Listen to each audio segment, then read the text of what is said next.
అరహతో సమ్మా సంబుద్ధస్స. ఎవరైతే బాహుం సహస్రమభినిమ్మిత సాయుధంతం గిరిమేకలం ఉదిత ఘోరా ససేనమారం. అందరికి చూడండి.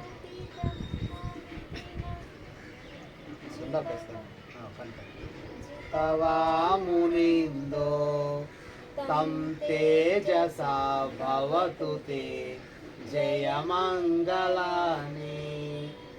నారాతిరేకమభియుజ్జిత సబ్బరత్తిం ఘోరం పనాలవకమక్క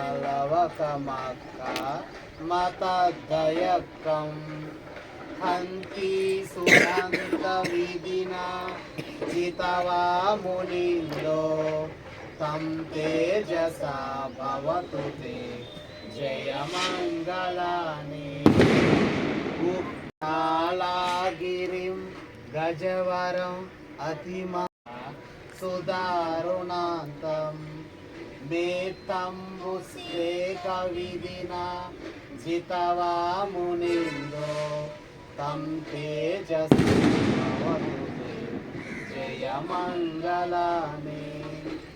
మహత్త సుదారుణాంతం భావంతి యో జనపదం విమాలవంతం ఇద్దీది సంకతమనో మునిందో తం తేజసా భవతు తే జయమంగళాని. తత్కాన తట్టముదరం శివదగ్గిని చించాయ దుట్టవచనం జనకాయ మధ్యే సంతేన సోమ విధినా జితవా మునిందో తం తేజసా భవతు తే జయమంగళాని. విహాయ మతి సచ్చకవాదకేతుం వాదాభిరోపితమనో అతియంధభూతం పన్యాపదీపజలితో జితవా మునిందో తం తేజసా భవతు తే జయమంగళాని. నందోపనందభుజగం విబుధం మహిద్దిం ఉత్థేన తేరభుజగేన దమాపయంతో ఇద్దూపదేశ విధినా జితవా మునిందో తం తేజసా భవతు తే జయమంగళాని.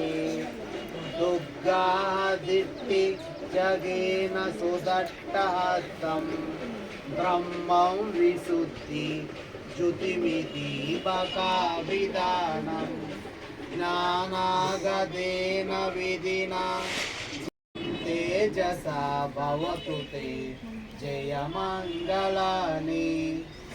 ఏతాపి బుద్ధ జయమంగళ అట్టగాదా యో వాచకో దినే దినే సరతే మతంది హిత్వాననేక వివిధాని చుపద్దవాని మోక్షం సుఖం అధిగమేయ నరో సపన్నో ఏతేన సచ్చోతు సబ్బదా ఏతేన సచ్చవజ్జేన సబ్బదుఃఖా వినస్సతు ఏతేన సచ్చవజ్జేన సబ్బభయా వినస్సతు ఏతేన సచ్చవజ్జేన సబ్బరోగా వినస్సతు ఏతేన సచ్చవజ్జేన హోతు తే జయమంగళం ఏతేన